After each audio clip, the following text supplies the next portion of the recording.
When you start praying, that's when you will learn the true operation of the spirit of faith. You know why? There are times when you will pray and pray and pray. The more you pray, the more the warfare will increase. Unless you have not known travail. The more you pray, the more the attacks will increase.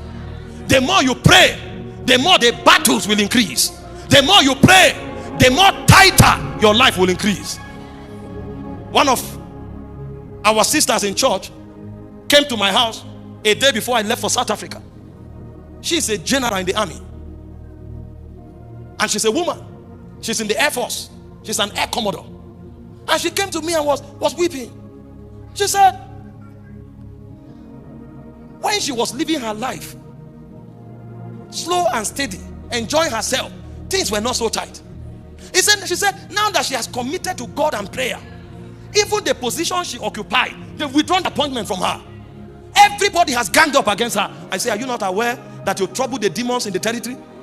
Are you not aware that when you started praying, you were reconstructing the realm? Are you not aware that you were altering the covenants and shaking the powers that be? You think they will clap for you? Every time you say thy kingdom come is a declaration of war. So what will happen to you as you start traveling is that God will teach you the way of faith. In fact, you will sense that God is happy with you when you adopt that path. Because Hebrews 11 verse 6 says, without faith it's impossible to please God. So this is not the kind of faith where you decree and take.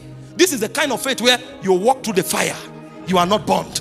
You walk through the waters, you are not drowned. I'm teaching you this to prepare you. Because hear me, you know I began by teaching you the ministry of the word. When we enter this frequency, one of the ways God blesses you is that he gives you personal instructions.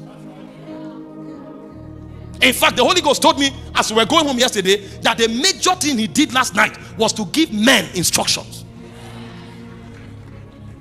That was the highest impartation that took place, because it is the gangway to your inheritance.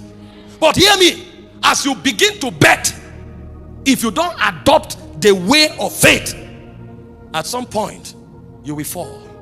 You will change your mind. You will run back. But the Bible says we are not of them that run back unto perdition. It says we continue to the saving of the soul. And so the first code of the believer that gives himself to travail is the code of faith. Living by faith. This is what Habakkuk 2 verse 4, Galatians 3:11, Romans 1:17, Hebrews 10:38, all verbatim. The just shall live by faith. If you don't find the way of faith, if you are that man who still live by your side, you will not complete the circuit of travail. Believe me, you will fight battles.